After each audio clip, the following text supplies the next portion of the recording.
liberty, and justice for all.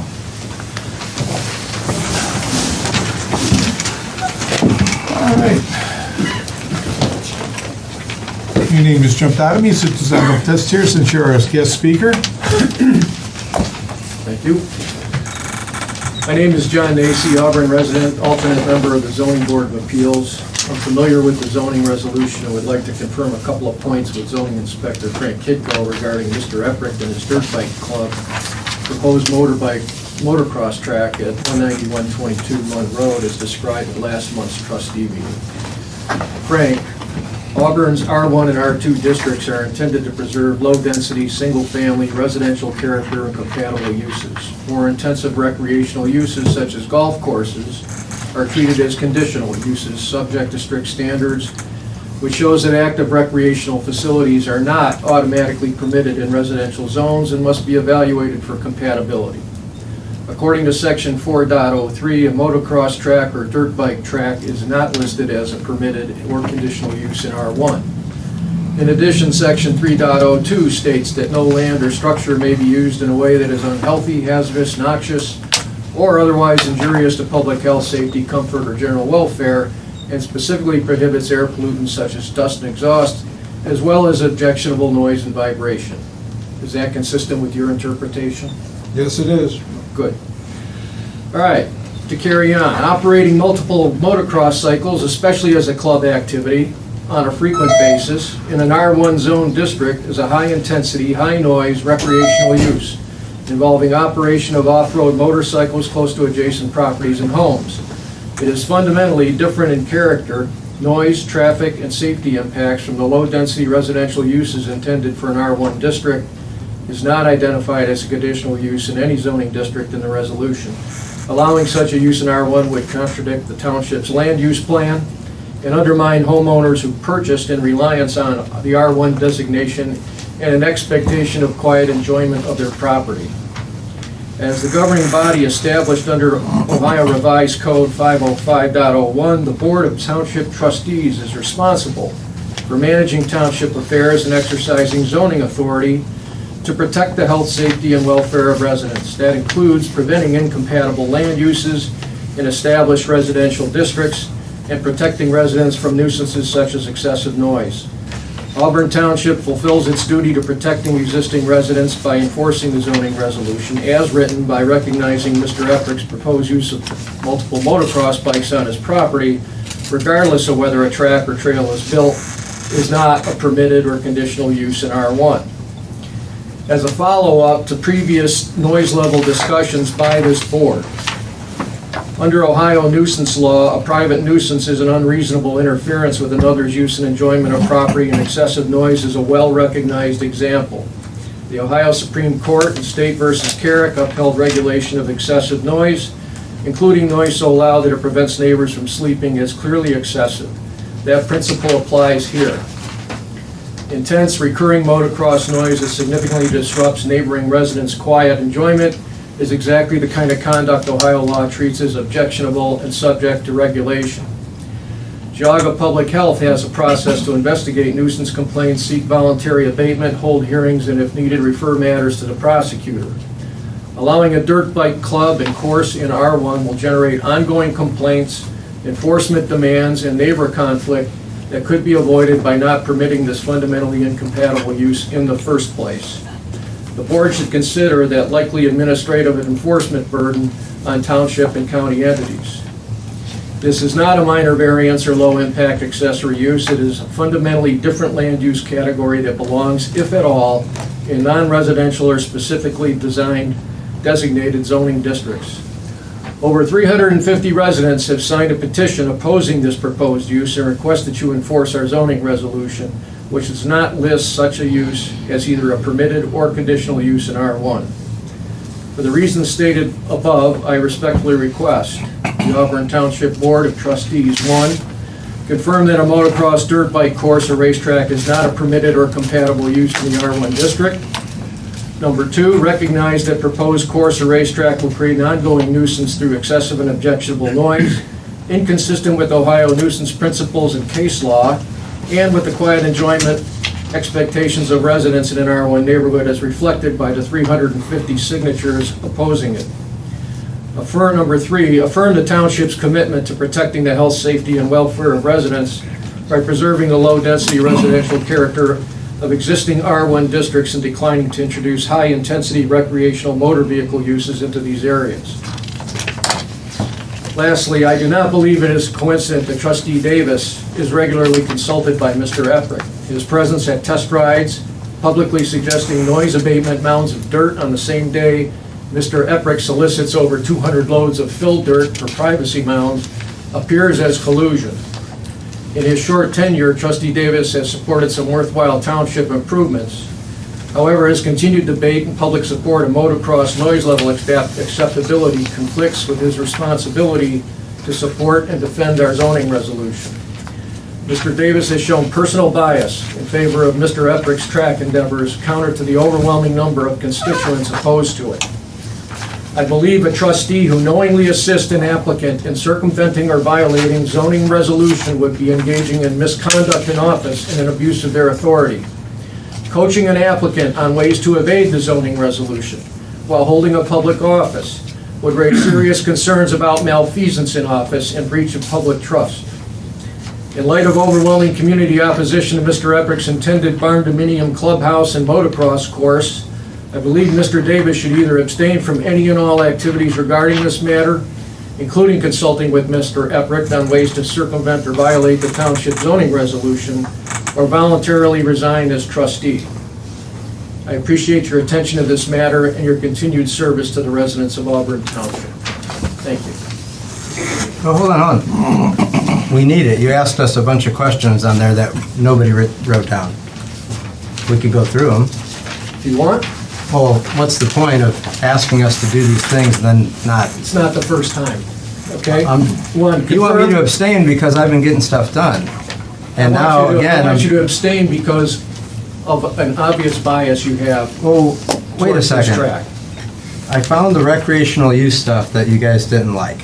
That's just the truth. We can't just lie to residents or people. Where did you find a recreational use? It's on Google. Frank just told us it doesn't fit the zoning resolution. I took more value to the fact that the same prosecutor already looked into tracks in Clarendon. No, they looked into one individual case, Track. and it was quoted third hand by a reporter in a paper. Okay. It was not confirmed directly with the prosecutor. Well, we've said the word recreational in here. Is that correct? I believe at the last meeting, it's a recreational use? What? If he rode a dirt bike on his property. If he himself rides, he has the right, but by himself, yes.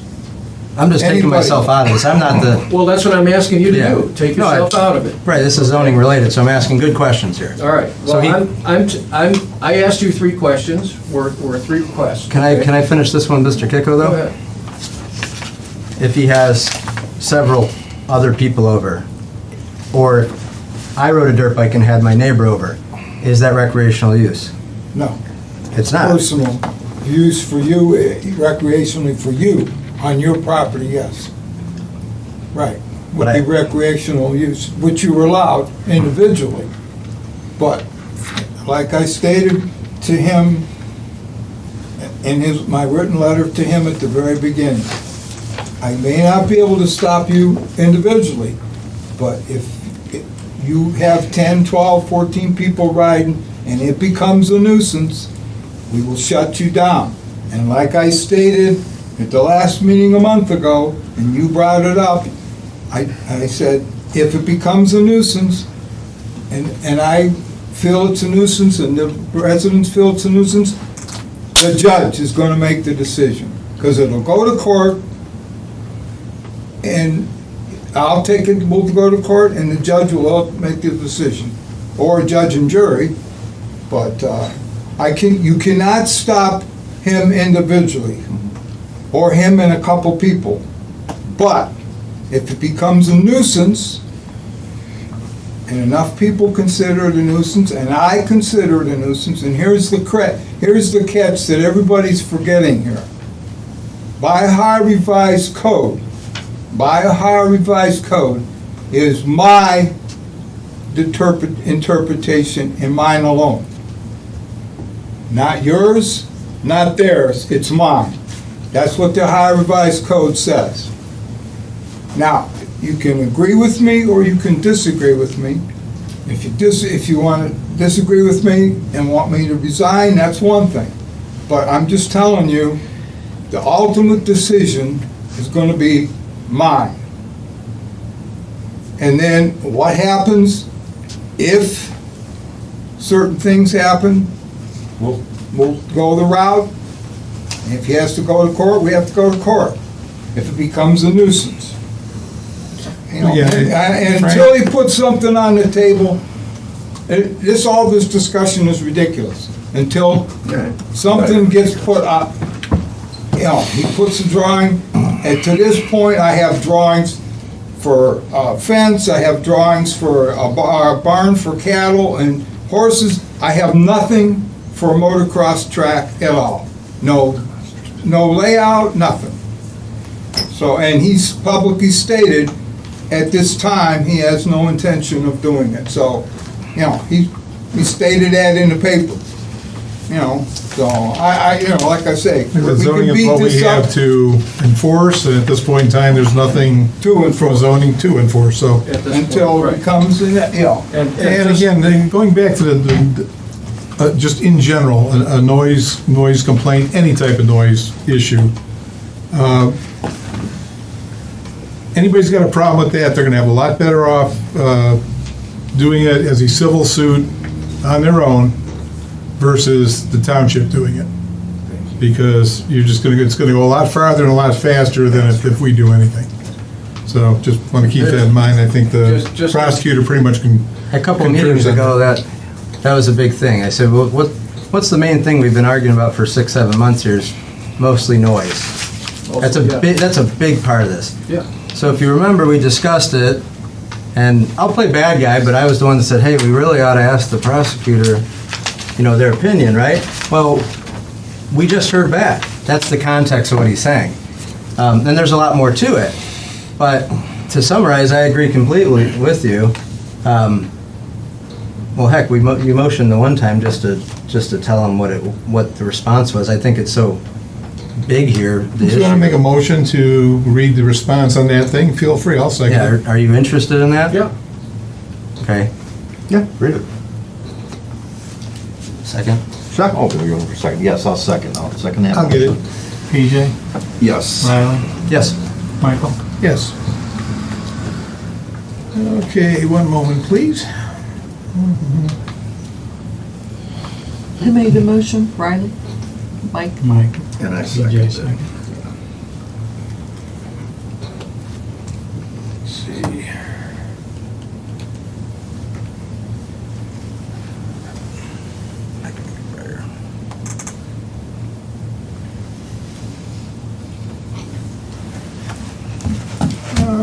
Okay, so, and again, this is on the issue of zoning, or on noise. This is from the prosecutor. I've been unable to find any case law to help provide guidance on this provision of the township zoning resolution. If enforced, it should be done so uniformly and should not single out a certain type of noise over others, i.e. enforcing against a dirt bike but not a leaf blower. As a general rule, noise regulations are difficult to enforce, especially if there is no measurable standard. It would be difficult road for the enforcement subject to the court's interpretation of the application of the township's resolution to the situation, and would certainly be subject to challenge by individuals it is enforced against. Oftentimes, situations like this are best addressed via private nuisance actions by the individual property owners who find the situation, whether noise or otherwise, to be a nuisance under the law. They should seek private counsel for advice on how to pursue any claims. That was from Kristen Ryan. So we brought up the question. All right. She directly answered it. I and appreciate that. as far as we get it, when we get that information, that's why, Right. it comes, it's a confidential thing to the trustees. For us to convey it, we have to have we have to agree to Okay. waive our, I gotta say, on issues like this or even issues unlike this, we're generally pretty open about sharing those opinions, but the only exception, and that's pretty hard and fast, is on personnel, things that come up, so. Yeah. Well, I appreciate you sharing that with us. That's You know, big. What I, That's a big accomplishment over all those months. well, look, I understand what you said, and I can pull up a lot of case law that indicates where civil damages were awarded, yada, yada, and these things do wind up in court, civil court, quite a bit. Understand all that. My point is, Mr. Eprick has stated he wants to build a track. He sent a letter to all the nearby residents that he's going to do that, okay? And that's what started this ball rolling, all right? If he's changed his mind, great, all right? We don't have to keep discussing it. But if he asks for a permit from Frank to build a track, we've got another story, all right? Which is why we want you guys to affirm that A, it's not in the zoning resolution as a permitted or conditional use, which it is not, and two, that noise is a violation as well as dust and vibration and things like that. Environmental concerns are also part of that. So we want you guys to affirm that, yeah, you understand that. Because you need to be in our corner, all 350 petition signers, that says, yeah, we understand your anxiety over this track being built, so we're not going to allow the track to be built. If he decides to still drive around his property and create a lot of noise, we know we've got another issue on our hands. We'll still call Frank, we'll still try to get some enforcement on nuisance, but if we have to go to civil court, we understand that's where we're going to wind up. And we're taking legal counsel Then action to you do that. you certainly understand where we're from, and we say, I'm not doing anything with those things, so I run that up to the prosecutor's office, because we don't do anything without their advice, so. Okay, So, all right. That's good. Like a second ago, you said it all stops with you, all that. Okay. Until it gets escalated. There's 3 questions you had in there. Yeah, I said one. And I think you deserve answers. Yeah, Because all it's right. been a lot of months here. All right, And we so keep here. spinning our wheels. I'll repeat them for That's a you. bad pun. I'll repeat it for you.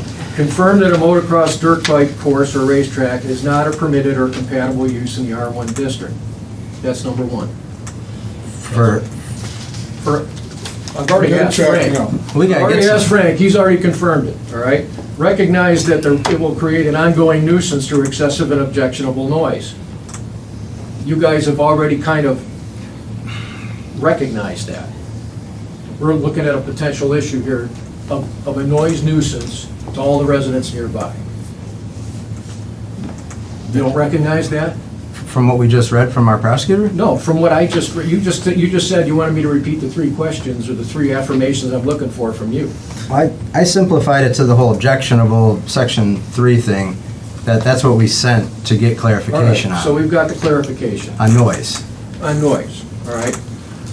And affirm that your commitment to protecting the health, safety, and welfare of residents by preserving the low-density residential character of R1 districts, declining to introduce high-intensity recreational motor vehicle uses into these areas, which is a zoning issue. So there's 2 questions that need answered, and they're both for zoning. Yes. Okay? well, the questions are to us and whether we are going to confirm all. Right. He's addressing those questions to the trustees. You have the ultimate responsibility for the health and welfare of the community. And you have to make sure that Frank is enforcing the zoning resolution. I can't play it back right now, but I swear you said that it stops with you and it's not us with the zoning stuff. It's all recorded. With the noise, it stops with me. Being the one Ultimately, who- it's gonna be my decision.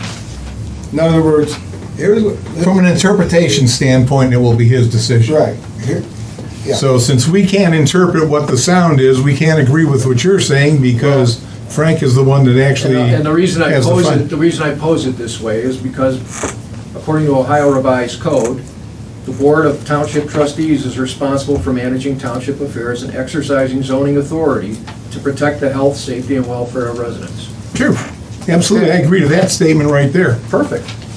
I mean, That's all I of wanna course we know. do, we're township trustees, we. That's fair. That's all I'm asking. Well, let me put it this way. You're asking the question of the Board of Trustees now. Yeah, we are a tribunal, so it's not like one person's So I will answer that question that you just answered, the third. Yes, I will personally can go with that, and that's what we have done, and it's caused us a lot of grief and people complaining about spending money on attorneys and all the other good stuff that we do to irritate the residents, but that's what we do, and if we have to defend zoning, yep, that's what. Yeah, how that works is the commission writes the regulations. Right. He interprets the zoning, the zoning inspector, the appointed zoning inspector does the interprets. So when he says it stops with him, at that point, yes, it does. Now, if the Board of Trustees does not agree with that inspector's interpretation, that's subject to change. And the Zoning Board of Appeals, which I can't see how it'll ever be involved in this issue. Unless he asks for a variance. Unless he asks for a variance, yeah. And a variance wouldn't be granted unless it was a hardship for him. That would be because the applicant disagrees with for whatever reason, Right. with the inspector. That's right. Or it can't, or what he's proposing can't possibly fit zoning. That's Right. where ZBA comes in. So, yeah, when he says kind of, put words in your mouth, but the buck stops with him as appointed zoning inspector, that's true. Yeah. So just so I understand though, look, I mean, we're gonna keep talking about this forever. If he wants to ride his dirt bike, he can ride his dirt bike. He can ride his dirt bike, Okay. yes. And if he has, I've answered that. So- I answered it in writing. I've answered it 3 meetings in a row now. He individually can ride his dirt bike just like you can ride yours and he can ride his. He's got 20-some acres, he can ride it.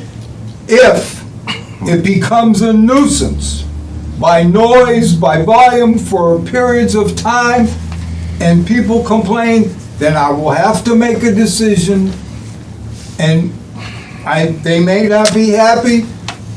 I don't know what's gonna happen until I inspect it. But what I would do, if enough people came to me and proved that he was making noise, and I went there and felt he was making noise, then I would say it's a zoning violation.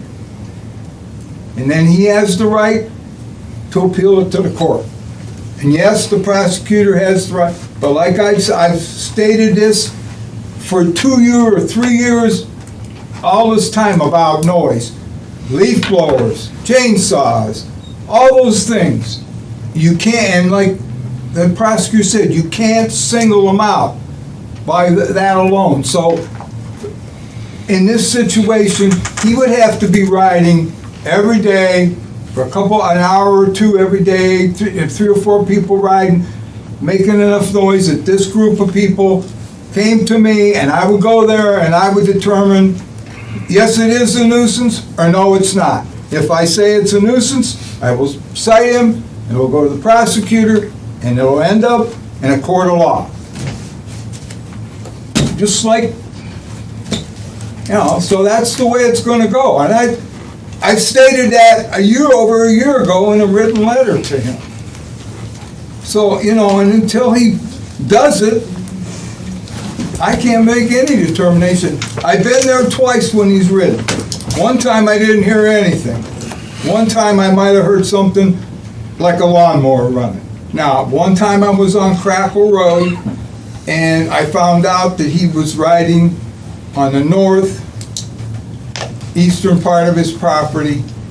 So the noise at Crackle Road, there was a guy running a weed eater down the road, was making more noise than he was. Look, I just want to clarify one thing. The intent, the letter that Mr. Epperick sent a year ago, or 6 months ago, to the neighborhood, indicated he wanted his club to ride up to 10 bikes at a time on this property.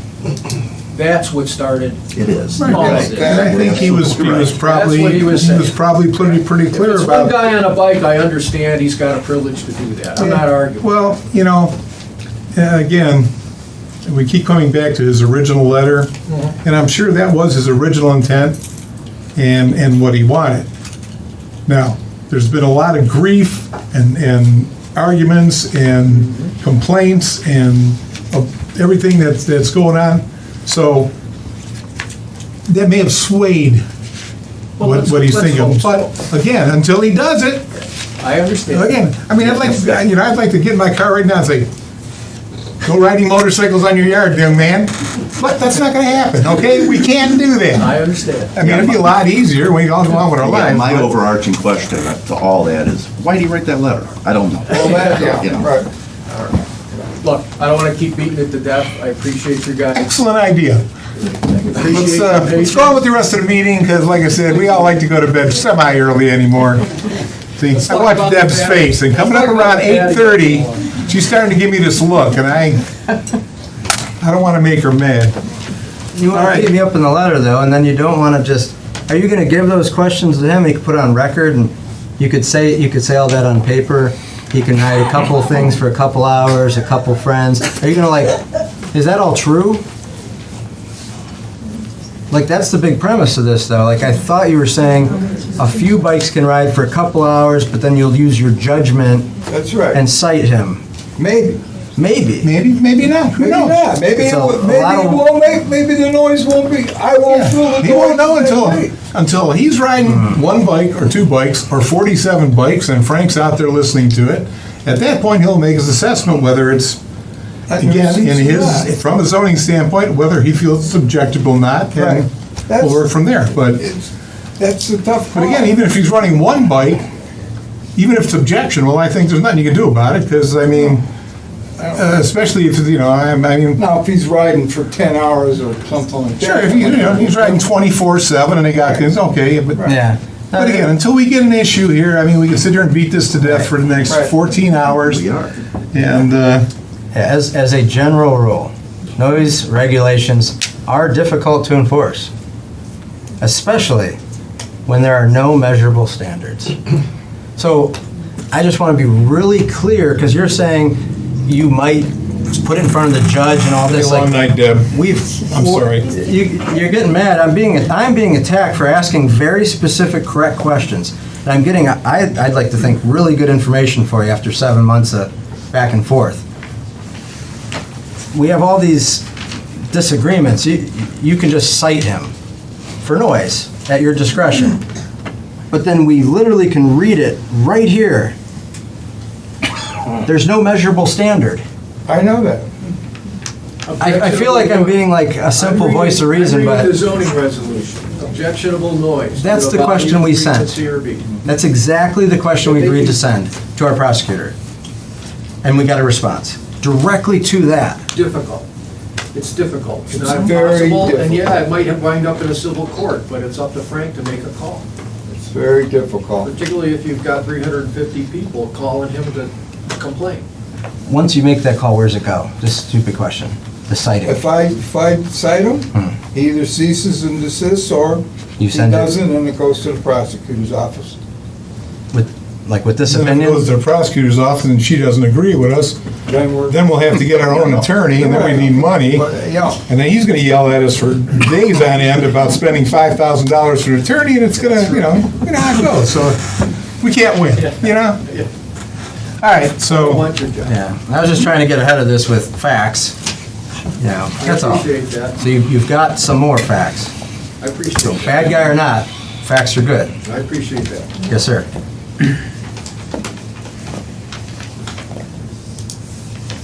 yes, sir. I have a question for this gentleman right here. You said he did a noise test. How many vehicles were there at the time? On his property? I don't know. I wasn't on his property. But you were right next to his property. You said he was right around one bike. Now, he's claiming he's gonna have at least 10.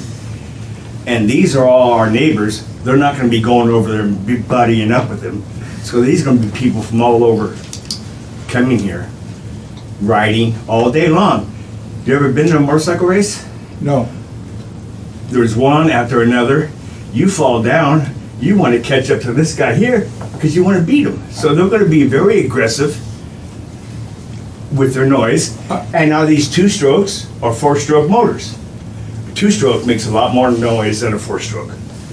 Correct? I have, here again, until he does something, there's nothing I can do.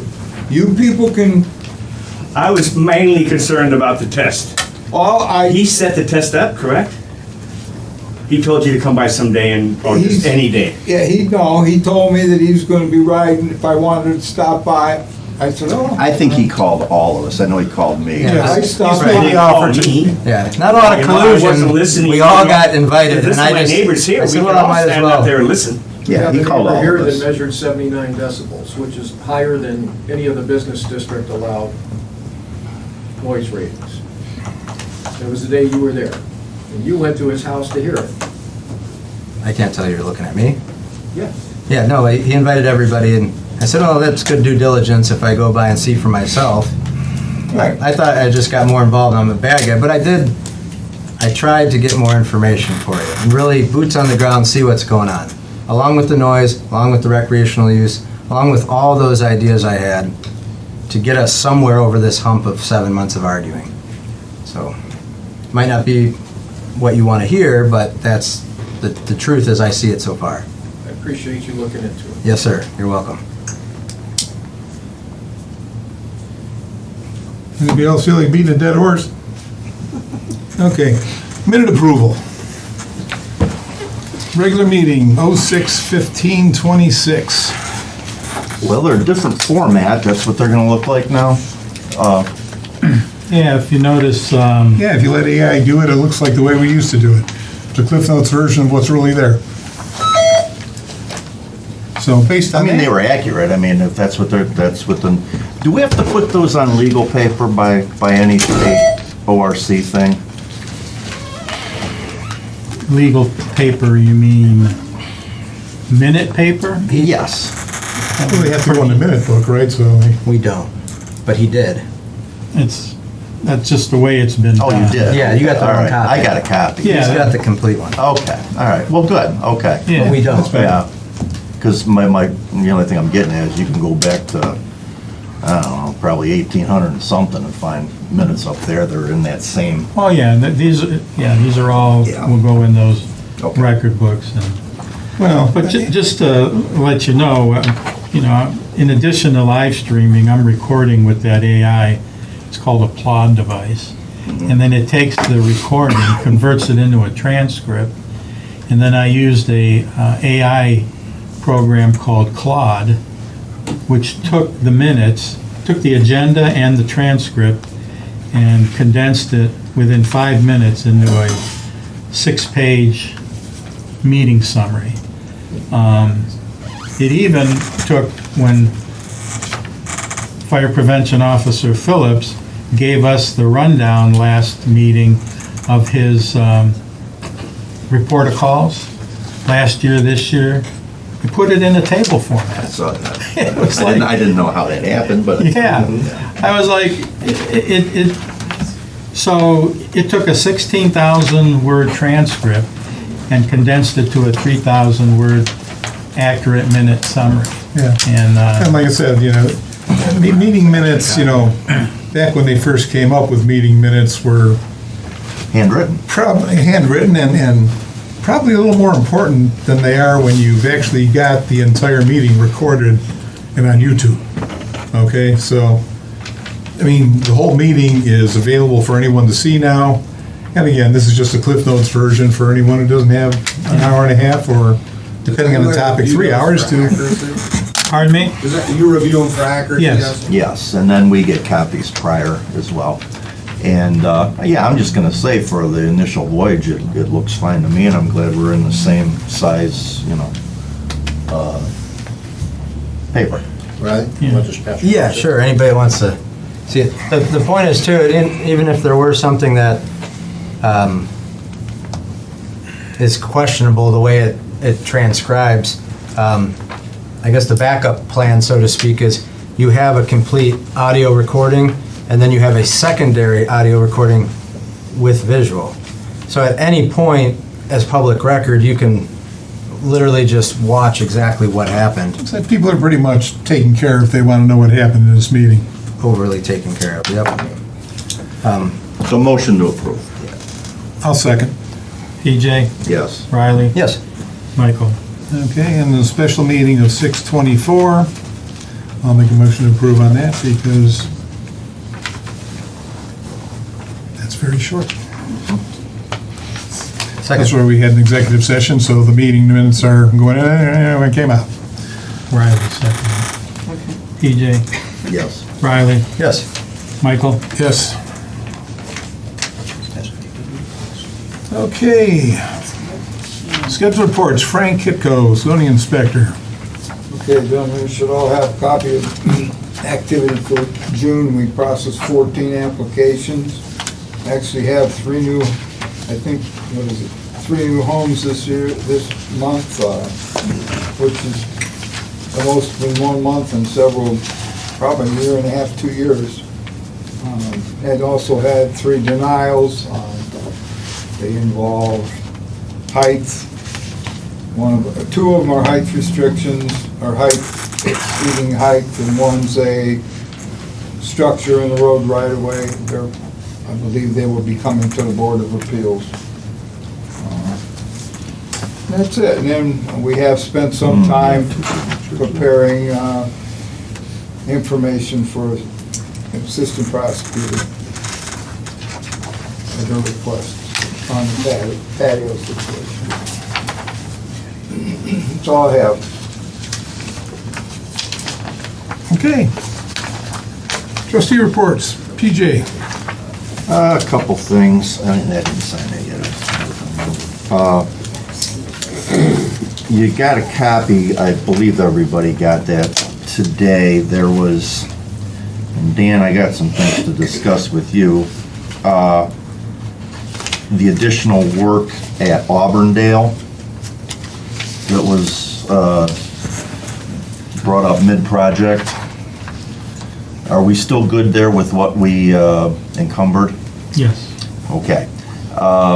What we found, and for any old-timers here in the township, we did a major resurface all over town, actually, but we started in White Oak, and White Oak was the original road in this subdivision. I think it predated the other roads by a few years. I'm looking at Chief and Frank because this goes back a ways. Wasn't it there several years prior? Right. And then the spur roads all came off of it, which is why the whole entire subdivision is still called White Oak, even though it's the outlier portion of the subdivision now.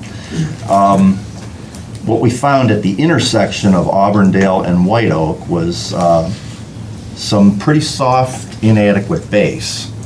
And the conclusion we came to was that was a ditch, probably for 5-10 years, or 5 years anyway, prior to Auburndale being added to the White Oak road and starting that subdivision.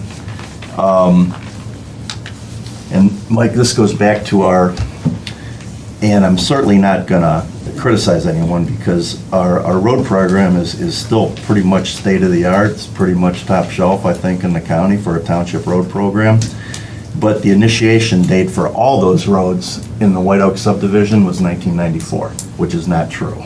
No, you're right. So, you know, John Everly did this, the late John Everly, and he put a ton of work into this, and he had to have a starting date. And I can't, and I'm not gonna bash him for having a starting date, because that's when he started it. But that's what left us scratching our heads as to why in this one place, we had really bad base. Well, that's why, because that was a ditch that they filled in to add a road. So I don't know how the county didn't have record of that. I know why our records didn't reflect that. But there was an additional repair done by that contractor, Phillips Paving. They incorporated it into the job because it needed to be. 180 square yards. The intersection of Auburndale and White Oak that was very soft.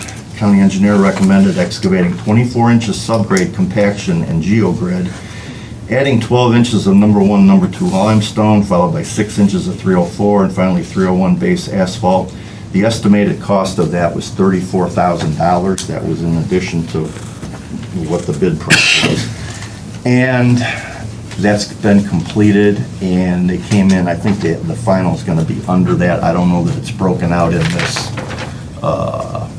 okay to pay that came from the county today, but that is how I can explain what happened there.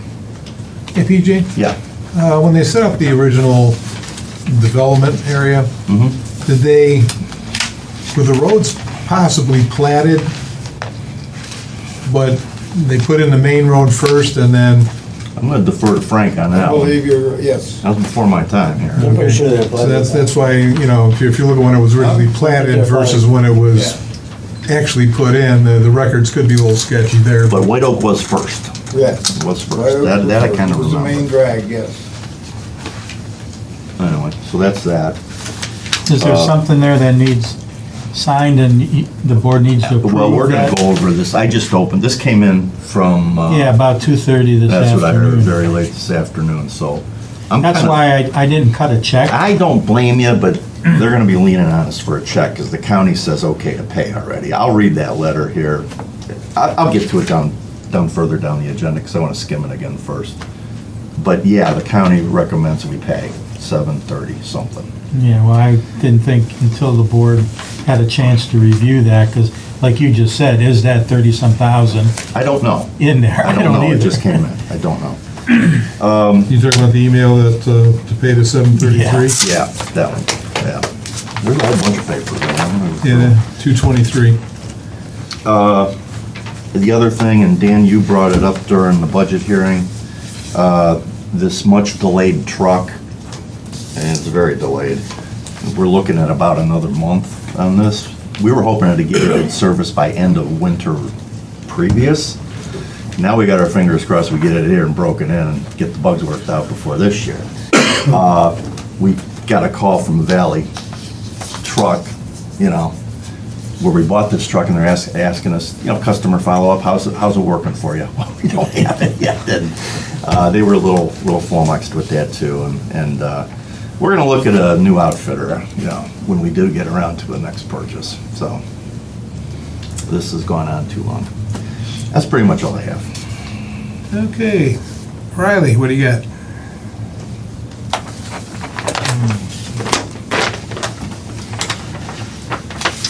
Well, you see our new TV here.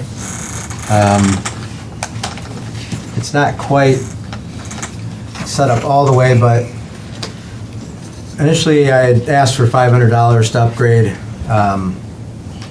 We pushed it up to 1,000, and I believe we are in the 490s or 480s. So we still came in under 500. The mount was not replaced. That's the mount from the old TV, which is back there.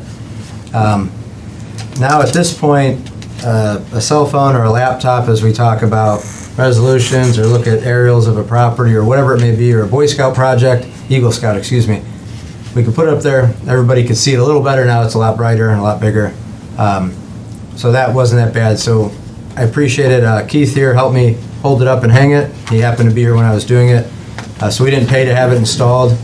At the same time, there was broken water pipes from the wintertime in Town Hall. The contractor had asked, hey, we're getting close to finishing the project. We might need to use the bathrooms. It's hot out. So I went over there and cut the broken pipes out and sweat them back together myself. What did it save us? $200-300 maybe, but that job is done. We did not get any payment or cost to that. Further about Town Hall, it was opened up for the parade. There was a lot of great feedback. People used the bathrooms. They got to check it out, otherwise they hadn't probably seen it before. So that was a pretty big success, I would say, that it got to that point. It's not totally finished, obviously, but it was cleared by the county to be opened and used. So they did come by and check it out.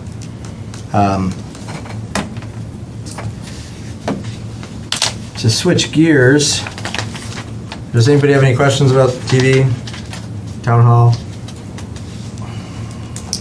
Size is that? 65. We had a 65? 55 maybe? We probably could have went up. I don't know. It just looked bigger than a 65. The brightness was the big thing. The other one, it wouldn't connect to laptops. It's probably 10 years old or so. Well, I'd say 65 inches is more than suitable for this room. Yeah, and the brightness, it should be tilted more your way, not this way. I was playing with it earlier, I forgot. The brightness on the other TV it was done. I don't know if it got left on too long or what, but you could hardly see it. So I think it was a good upgrade for not that much money. But somewhat related, if you remember from a couple meetings ago, we are required in the next year and a half to get our website up to ADA compliance. The timing was good. We have a new administrative assistant that we didn't really want her to learn the system twice, changing the website and then getting another new website right on top. So we voted to start working on our new website to be ADA compliant. Mr. Matsko and myself and Christine, we all went to Chardon, and we had a meeting with Company 119, went over what we have, where we'd like to be. And we were waiting to talk about the cost of the pages. They charge $180 per page. What was presented was a whole lot of pages at a cost of 7,500 maybe? $4,500. 4,500. And so on purpose, I held that vote, so to speak, back, because I wanted to go to the meeting and I wanted to get a plan exactly what pages do we need and how we could be a little more efficient with the money. Annual? One time to set it up. Sometimes set up charge. Yeah, but I knew we had a lot of stuff on our website that's not being used, or it's a lot of extra pages we don't need. So we went there with the goal to try to consolidate it before we agreed on what money to give them for these pages. And it got reduced from $4,500 to $2,340, so almost in half. Excuse me, Riley, could some of those pages be archived? I remember when we went to that conference, they talked about you don't have to have every single page on your website ADA compliant. You are allowed to have pages archived where you could just keep them how they are now and, make a note on there. These pages are archived so they don't have to be updated. That's a good question. I don't have the specifics, but I could tell you how we got the page count reduced almost in half, and it kind of will answer it. So there's a really creative way. It's called anchoring. You might go on a website now, and it gives you some information. You click, and it'll fly you down the page somewhere else. So it's almost like combining multiple pages into one, so there's not a million tabs anymore. It's I'd like to say it's a newer website design that's how they're going to implement into our website to get the cost down and to get it a little more simple for the users. So to that end, they said they believe they can do 13 pages.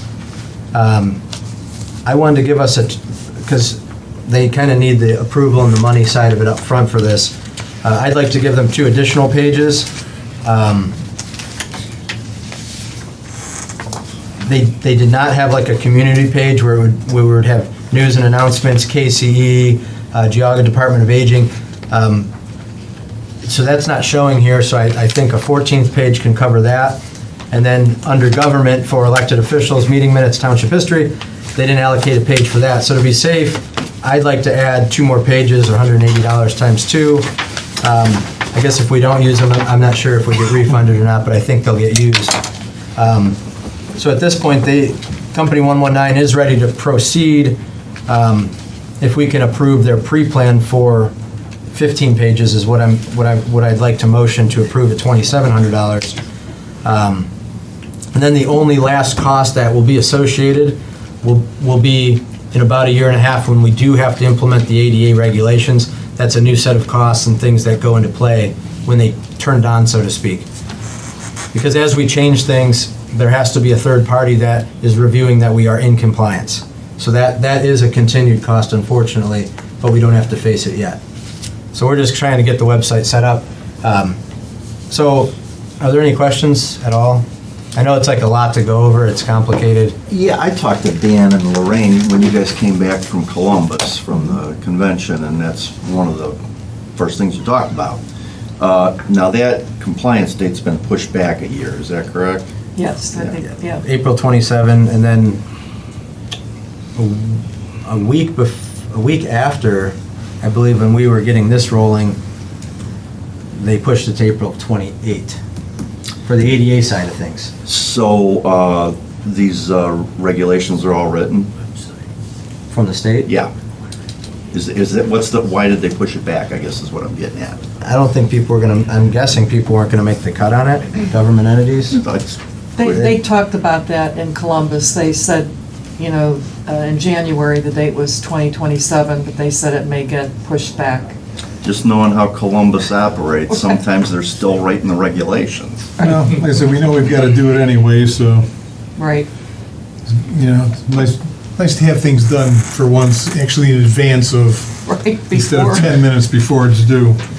But our new admin assistant, we really don't want to learn two sets of websites that are going to overlap at some point relatively soon. It was already a lot to take on to try to learn the system we have now and make all the updates, let alone she spends a bunch of time and effort and then has to learn a different way of systems.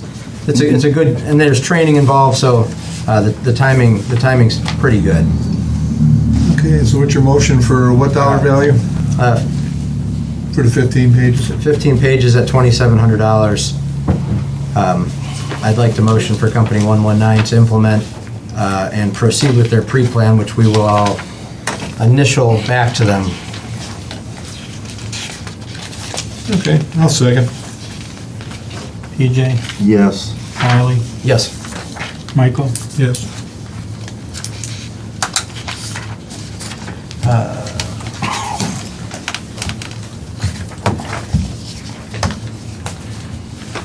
Okay.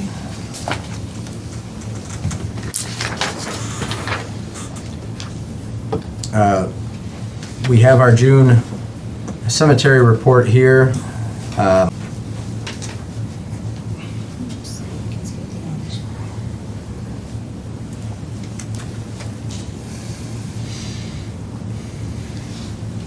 Should we, do these get posted into our minutes? It can. Yeah, yes. They haven't, but I think we can just scan it and put it in.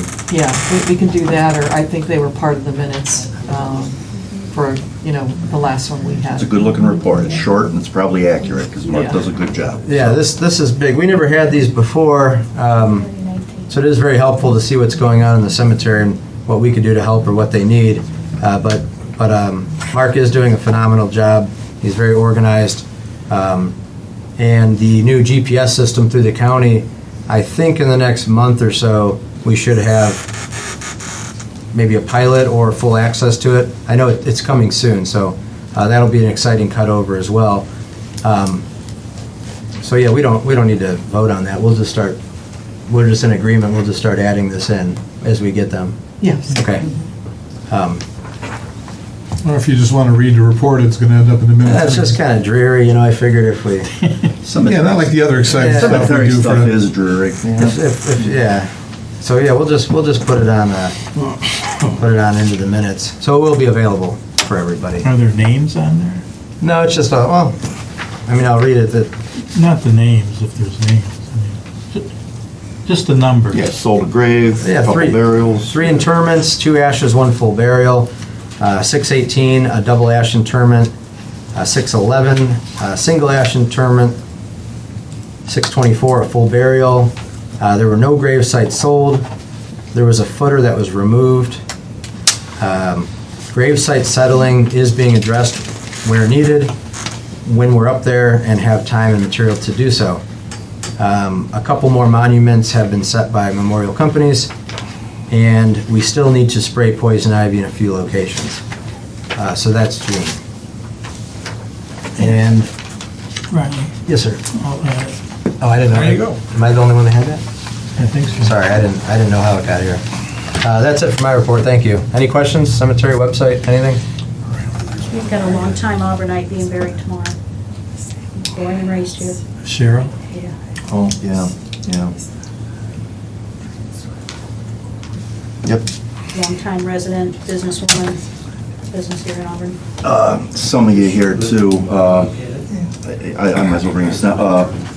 Well, the guy that donated this clock, from amongst other things, longtime member of our zoning board of appeals, Doug Hogan, recently moved from Auburn, did their downsize, built a new place up in Concord, and just as things will happen, he became sick with a very aggressive disease, and we lost him here over the weekend. He was a good friend of the township, and very Good friend of the effective. township, I mean, just one of the nicest individuals you'd ever meet. And a very effective member of our zoning board of appeals for decades.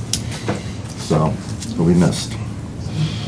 Dan, I don't want to step on, maybe you should bring this up actually, but I want to make sure it gets mentioned that when we were checking on opening town hall for the 4th, our cleaning guy that cleans this building, Adam Hall reps up at Adam Hall, was involved in a serious accident. He's in the hospital right now. Yeah, I don't know if those of you who know Matt Blowers, he came here, picked up supplies, took them over to the town hall because he was concerned. He wanted to make sure it had had toilet paper and it was clean, so for the parade, if people used it, it would look presentable. Then from there, he was headed to Adam Hall because he actually treats these buildings like they're his own. I mean, he really takes a lot of care into them. And as he was pulling out to make a left to head east on Washington, I think there were just some vehicles in his line of sight parked inside the parking area, and he pulled out and just got T-boned. And so unfortunately, he got transported to UH, and then they transferred him to UH downtown, and he's got a long recovery ahead of him. But I talked to his wife this afternoon, and she said that he's going to be moving into a rehab facility tomorrow, and he could be there a couple of weeks, he could be there a month. But he's alert, he's as ornery as ever, she said. But That's a good sign. yeah. In fact, he was planning on coming to tonight's meeting because he's concerned over the fact that many of and I was going to bring this up to the board, that we have a lot of organizations that, local, that we allow Adam Hall to be used for free. We don't charge them rent, and we expect it to be clean, but he's brought to our attention on numerous occasions, and recently, 3 or 4 of those organizations, he's gone and they've not been cleaned to his satisfaction. And his point being that if you're going to use the hall, if you can't clean it properly, we should probably charge at least a cleaning fee.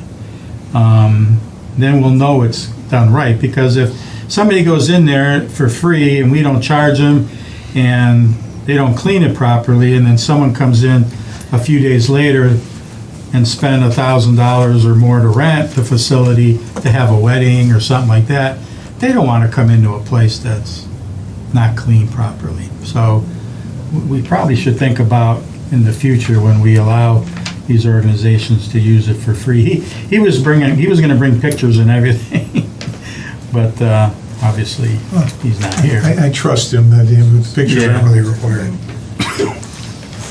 So it's something the board may want to consider for future uses of, local organizations for a cleaning fee at least. So, yeah, that's the update on Matt. We want to talk about that now and just get it done, like. Well, yeah, what do you guys think about, Someone can check, Well, someone else can check. We could do a 2-strike, 3-strike type something if he reports this group. well, we could ask for a deposit like we do anybody. And then if it's not cleaned properly, we keep the deposit and clean it, get it clean. We don't have to get one it would just be one sitting on file. And if it's deemed that he had to clean it and the taxpayers paid for that cleaning, then we would remove that one. They'd have to refill the deposit amount. Yeah, we'd refund the deposit if it's been cleaned properly. And I don't think we can. that all sounds reasonable. We can't hold it like that. Work out the logistics of Is it, it for but regular groups though that come through? Is this I for don't know who it's for. It's for anybody that we allow to use the facilities for free, like the Red Cross, the Okay. 4-H club. Some are seasonal, some are annual, Right. some are, I don't know what they are, but yeah. And like, the scouts use it, we let them use it, but they do an exemplary job of cleaning up, when they leave, but not all the organizations are I quite mean, like that. it's not unusual, we ask for a security deposit now for anybody who rents Adam Hall and the Pavilion or Town Hall, and once the event's over, if nothing's broken and everything's fine, we give them back the security deposit, and that's usually 99.9% of the time. Is there a definition of what clean is? Is there instructions or something that clean at least? We have Yeah. to, we have to learn that. As you found it. Yeah, we'd have to come up with Really? specific guidelines Yeah, for as them you on found it. what's expected from Right. if they want to get their deposit back. Because think- their definition of clean might be different from what Matt's was. Well, I guarantee anybody's definition of clean is going to be different than Matt's. He's very meticulous. Yeah, we'd have to come up with a, and I think Matt had something, we just need to incorporate it, get it in writing. Yeah, well, accordingly, wait till Matt gets out, and we can address it and have him Okay. come up with, what his guidelines are, so everybody's on the same page. In the meantime, we say get well quick. And all Dan, or Oh, we're going on to your, oh, okay. Yeah, as far as my report, payments processed since our last meeting, June 15th. There's 22 electronic payments totaling $74,684.06, and 22 warrants totaling $40,277.05, for a total of $114,961.11. I was able to reconcile June, and in our primary checking account, we have $869,066.23, and in our Star Ohio investment account, $2,067,250.38, for a total of $2,936,316.61. Couple other things I was going to bring up. We received our Otarma renewal, our insurance company, and last week Mike Fenstermaker and he went through all the inventory, because we have to do a property valuation of all of our trucks and equipment. So he went through and reviewed everything, added some items, took some items off for us to submit to Otarma. And I also had to fill out a questionnaire where they want to know what are our expenditures and how many employees we have, and whether or not certain employees have been drug and alcohol tested, so this all keeps our liability costs down. And then the one thing they want is a appointment of a representative and alternate.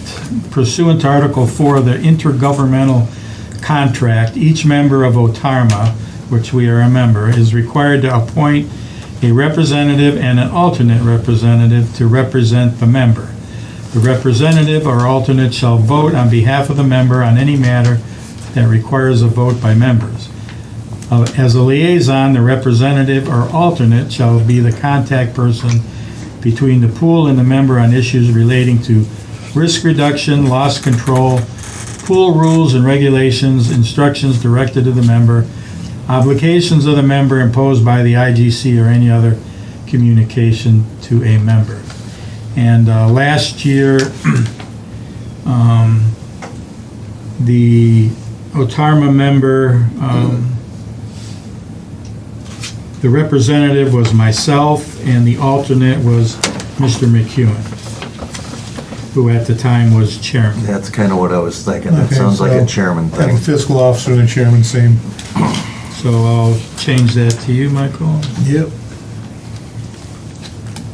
Let's do a motion for that. Sounds like that's gonna be annual. Yeah, I So believe so. let's get it in the minutes. So there's a motion that our Karma representatives will be fiscal officer, and chairman of the board of trustees. Okay, and, there's a second? I'll second. Oh, Riley beat you. I'll third it. PJ, Yes. Riley, Yes. Michael. Yes. And we were just talking about something, Christine and I were about, was it, you know what, I know what it was. It was rental fees at the pavilion at the park, which we did that, we opened that in like in the spring or something. So when we set up the rental fees for renting a portion of that pavilion, it never made the organizational minutes. It probably should with everything else. And this probably should too. Oh, okay. You know what I mean? Yeah. Yeah, I think we talked about it. at the Yeah, last so let's meeting. try to make a point of adding that to the first January meeting. Okay. And I think I briefly mentioned, I gave all of you a copy of our, I just got that the other day, June 29th, actually, it came in.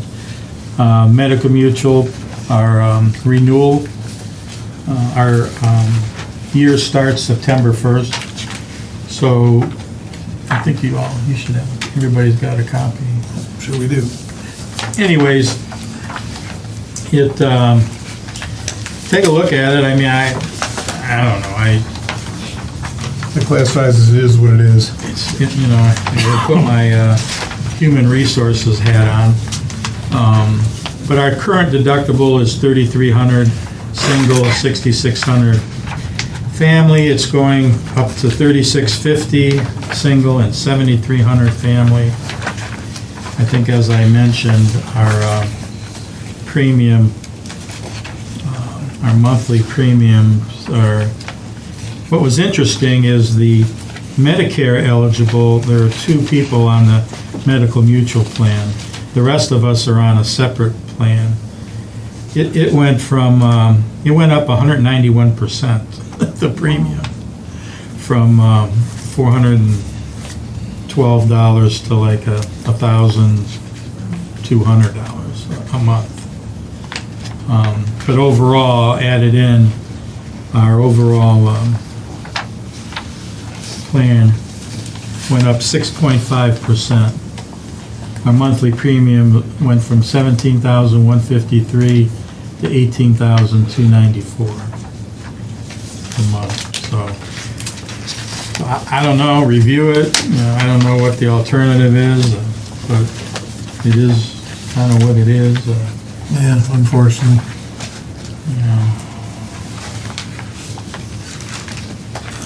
If somebody wants to review alternatives, I guess you can. So they're gonna want to know if we're okay with it, and Make a motion to continue with Medical Mutual for the, when does that term start? September 1. September 1st. Second. PJ, Yes. Riley, Yes. Michael. Yes. And So you've got your that's it. resolution for, Yeah, that's under Budget. new business. okay. All right. Okay, NOPEC energizing grant, under old business. That is just a reminder. Patio Bar and Grill agreed judgment entry update. The update is that we passed that over to the prosecutor's office, and it's out of our hands. Don't ask any questions, don't ask me what's going on with it, because I'm not gonna ask, I don't care, they're dealing with it now, that's why we have a prosecutor's office. And I already went through the website contract. Okay, new business, Red Cross Adam Hall schedule. This goes back to the cleaning issue. We've been letting them use it every 2 months. And they're requesting to have a blood drive monthly. I'm just gonna recommend to keep them on the 2-month schedule until when we get this cleaning thing rectified. Let me throw this out there too. I sent somebody an email, I don't remember who. This building, Oh, yeah, that'd be perfect. I think it would work for, I've been there when doing something in the back when the blood drive's going on. There's very few people there. Yeah. A couple of cots and necessary equipment. This Which building? Town hall. Town hall. Oh, yeah. Yeah, I think that'd be probably a good idea. I think it mean, would be. Pretty, They got room there. well, yeah, we'll check with them once, everything is up and running 100% here. Let's do Get them that. transferred over there. Maybe move them over there. Like I said, if they, if they're just running a couple people at a time. There's not many people there. I've never seen more than 6 cars, 8 cars there at a time, the employees, and I suppose in the event of a natural disaster, you might have a long line of people wanting to donate, but No, I'm just talking, if you got 6 employees, you're only gonna have, what, Riley, 4 parking spots over there when it's done? I believe it was 4, unless we it's did. daytime, so that's why the sidewalk. Yeah, Yeah. you have to use, yeah, you could do it. Yeah, the employees could park here and Yeah, just leave the parking. We could add parking on the side of the building. There's tentative space to drive through there. With the setbacks and stuff, you might get like 6 spots along the side of the building at a cost of a lot of money. Yeah, I don't think you're gonna do that. Okay. Anyway, we can address that later, but right now, give them use of facilities every other month until we Yeah, get it rectified. yeah, and tell them we're looking into maybe Yeah. changing buildings, and which may give more. Mine was a motion, that may have been a second, I'm not sure. That second, PJ. Yeah, I'll second that, and we'll work on the logistics. Yep. PJ, Yep. Riley, Yes. Michael. Yes. Okay. We have the resolution of necessity for the road levy. Do we have that out here somewhere? PJ, you have that? I don't have the original. I've got a copy right here. Yeah,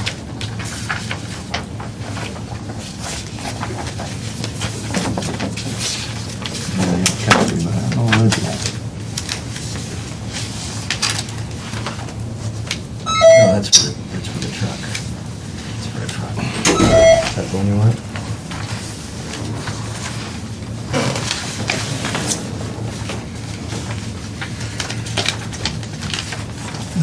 This is for the truck, we're looking for is for the road levy. That's this one here. That's the bottom. If he wants to read it. Here, PJ, you wanna? Oh, sure, take that. Thank you. Okay, Board of Trustees met in regular session on July 6th, 2026, all present. We'll come back and fill in those things there. I'll read it first for the people here. The Board has received the certification from the county auditor pursuant to RC 5705.03B2. Amount of taxes which may be raised within the 10 mil limitation will be insufficient to provide an adequate amount for necessary requirements of Auburn Township, Geauga County, Ohio.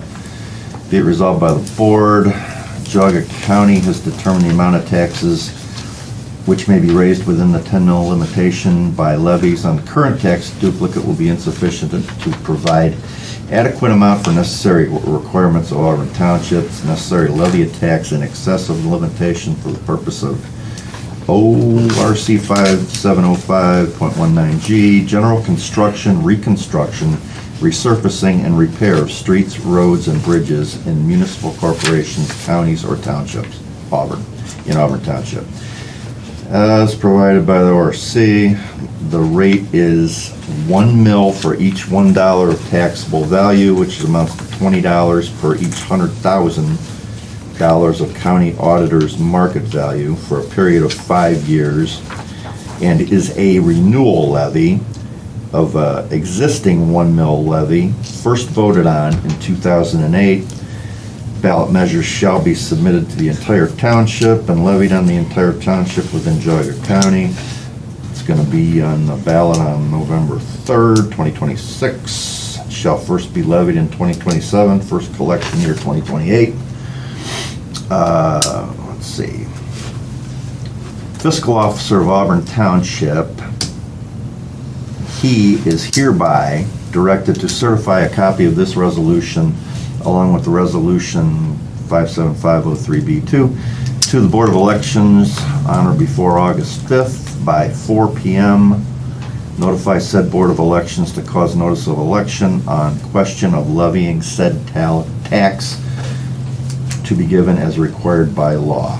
Okay, that's the resolution, that's most of it, and I will make a motion to adopt that. Second? PJ, Yes. Riley, Yes. Michael. Yes. Okay, and you wanna? That's it. Budget resolution? Yeah, as we already discussed in the budget hearing, Resolution 2026-08, adopting the budget of Auburn Township for fiscal year beginning January 1st, 2027. The Board of Trustees of Auburn Township, Geauga County, Ohio, met in regular session on the 6th day of July, 2026. All trustees are present. Be it resolved by the Board of Trustees of Auburn Township, Geauga County, Ohio, that it is necessary to adopt the following. The Auburn Township budget for the fiscal year 2027 is hereby adopted as presented on the financial worksheet attached hereto and made part of this resolution. So I need a motion and a second. So moved? Second. PJ, Yes. Riley, Yes. and Michael. Yes. Okay, and in order to have all the funds available to issue a purchase order for the purchase of our new vehicle that we hope comes next month hopefully next month. Yeah, I hope so. Resolution 2026-09 for reallocation of funds. The Board of Trustees of Auburn Township, Geauga County, Ohio met in regular session on the 6th day of July, 2026. All trustees present.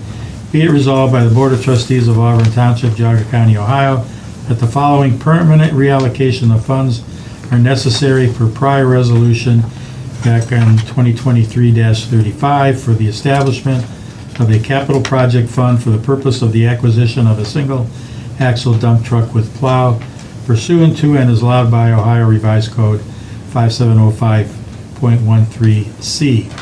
Whereas it is the desire of the board to authorize an inter-fund transfer of $55,427 from the Gasoline Tax Fund 2021 to be certified into the Miscellaneous Capital Projects Fund 4903. Need a motion and a second? So moved. Second? PJ, Yes. Michael, or Yes. Riley, Michael? Yes. Yes. Sorry. Okay, we already did the rep appointments, right? Yep.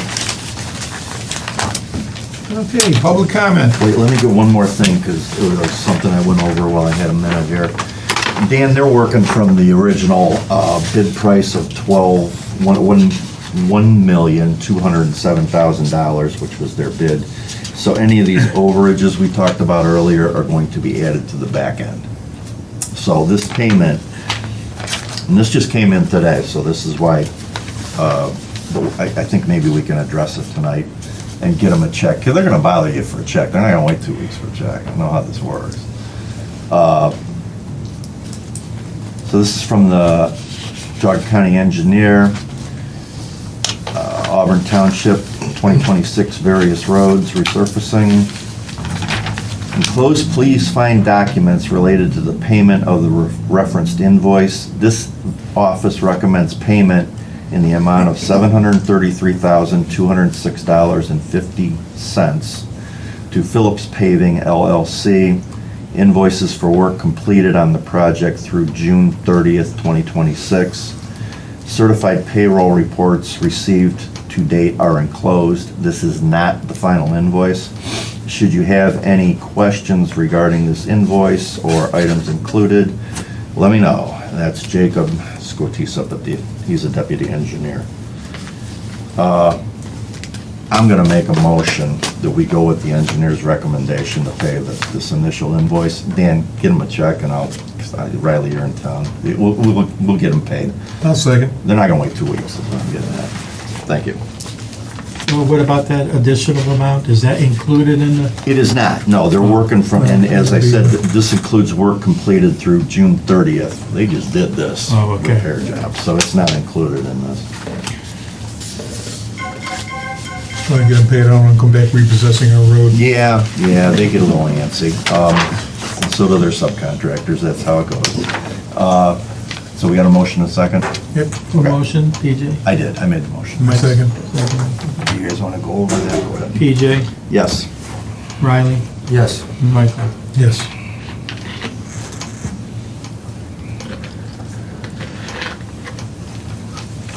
Okay.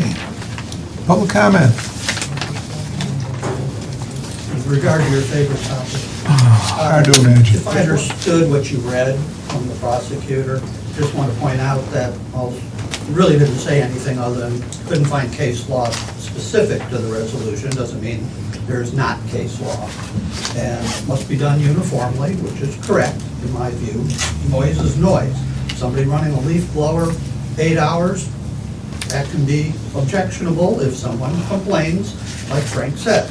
Doesn't make any difference what the source of noise is, and it has constant and has to be objected to. And I guess I would like to request of the trustees that you release both the question to the prosecutor and the prosecutor's response. I don't know if you need a motion to do that, or if there's some legal aspect I think we that did. makes that Didn't problematic. we do that? The response, not the question. Oh, Pardon? What's the question? well, the question was sent a month ago, or whatever it was. He's asking for both the question Oh. and the response, Well, Yeah. correct? let's, Yes. let's look it up here. Still trying to make peace with the email that they made me have instead of my AOL. Okay.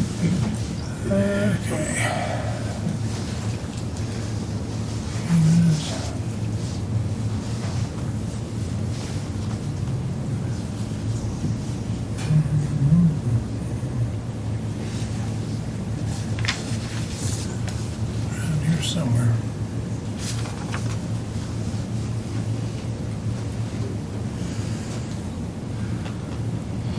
You took it out quicker than I did. I know you had the answer quicker than I did, but you didn't have the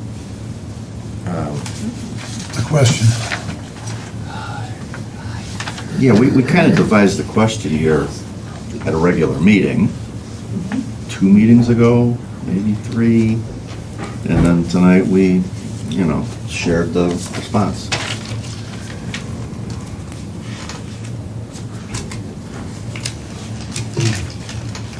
Oh, I know why we're not finding it.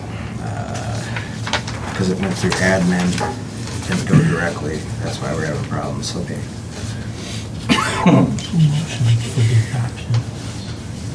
Yeah, because I was looking at it before, and it was just, Yeah. These computers, Christine had Don't necessarily forwarded need it it. right now. email and computers are so much more efficient. Used to be we would print these out and I'd give you mine. I didn't So- write it down, All right. that motion. What was that? You want me to read it? I just pulled it up. Or we just want to agree to send Last one it. was 2020. Depends how interested everybody is. I know the dead horse and all that, but 2020. Anybody? So Go ahead and if read it. you're asking a legal question to a legal authority, it's important to have exactly what was asked. Which one was that for? 2026-07 I don't have. How come you just couldn't attach the for the document roads. of the question and the response to levy, the for the minutes levy. as it was requested? You know, yeah, that way. All this can be ran through It's just- not all hearsay. to be honest, it can all be.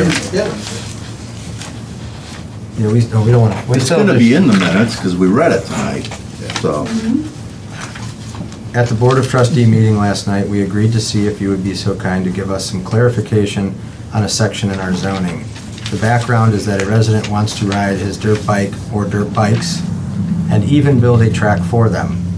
The main recurring issue that neighbors are questioning is noise. Need a motion.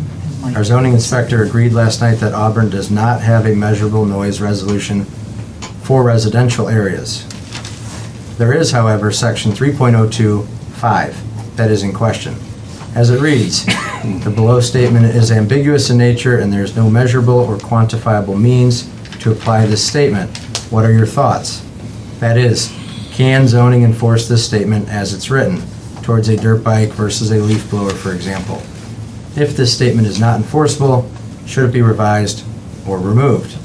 And the statement is, or the provision is attached for review. And that was it. Just like it's part of a record. Yeah, so we can just, you can, I don't know, it really depends. With technology today, you could just take all of this stuff and run it through as a PDF, and we could start doing that with all these things that, my goal, and I'm behind, I admit, I'm sorry, if I can get all this organized ahead of time as PDFs, as we're discussing them, I can just put them up there, and then everybody can read along, so you're not trying to remember everything. By next meeting, And I appreciate that. I will have that done. That really was the goal. There's just a lot going on, so I didn't get it done tonight. And there's still, we're not at the end. There's still two things I don't want you guys to forget that we have to go over. I'll do this one here. Is that good for you for now? Good enough. Okay. For now. Does everybody have this from the Department of Aging? The maintenance supervisor, Josh Burton, wrote a really nice letter Thank you. to the road crew. Here. Yeah. I don't know who has it. It's a thank you from the Yeah. commissioner's letterhead, but it's for the senior pickup. Department of Aging, the seniors we serve, I wish to express our appreciation for holding the senior trash pickup. During the pickup, your road crew helped 100-plus seniors remove unwanted items from their garages and yards, which they couldn't lift or remove themselves. The road crew had the entire pickup planned before we arrived, and were very helpful and courteous with each senior, and they were. We appreciate the trustees and road department's commitment to helping local seniors, and we'll continue to do that on into next year's cleanup day event or events or whatever we end up doing. So that's nice of them to acknowledge that. And Riley, this is up at the park, right? This is, yeah, that's around the septic. So I will make a motion in a second, but to fill you in at a cost of $1,386.85. JFD Landscapes, who does all of our landscaping, has quoted to add screen topsoil, seed, and straw around the septic area and the west side of the building. This is at our community park. The rough grading was finished a few weeks ago from the installer. Now it's just getting it all back to looking like it's not there.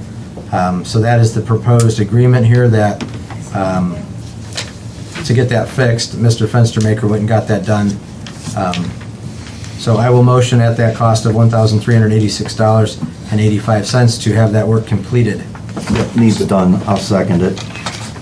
PJ? Yes. Riley? Yes. Michael? Yes. Maybe we'll get some actual rain, because it's hard to grow grass over a septic tank. It really is, because there's no water stays there, because there's no sub moisture to get to it. I found that out at home, so. Well, I found out my septic system was built in clay, so, Well, just over the tank, it grows pretty good out in the field, yeah, but, well, the tank itself, not so much. You could sign, I'll give that official one to Dan, you could sign it too. That is it. Okay, any other public comment? On behalf of the Boy Scouts, we want to thank the fire department for use of their house on 4th of July for the picnic, and the trustees for your promotion and the community for attending. It was a little warm that day. Yeah, you guys did a good job as always. Thank you very much. Thank you to the fire department and the scouts. A lot of entries in the parade. It was good. My brat was good. Okay, any other comments?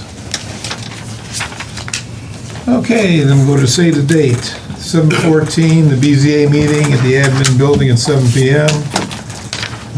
7/16, public hearing, ZC 2026-01 at the admin building at 7 PM. Also at 7/16, the zoning commission regular meeting following the public hearing. 7/20, board of trustees regular meeting here at 7 o'clock. And then again on 8/3. 8:19, we have the Red Cross Blood Drive at Adam Hall from 10 a.m. to 3 p.m. And then 9:26 will be the Fire Department Clam Bake. Contact the Fire Department for details. All right. On that note, I'm going to make a motion to adjourn. I will second that motion. PJ, Yes. Riley, Yes. Michael. Yes. Hey, got you to bed in a reasonable hour. Thank you. I kept seeing, but it goes much past 8:30, you start giving me the lightning bolts. Busy. And you pick up my packets, all over here, or are they back?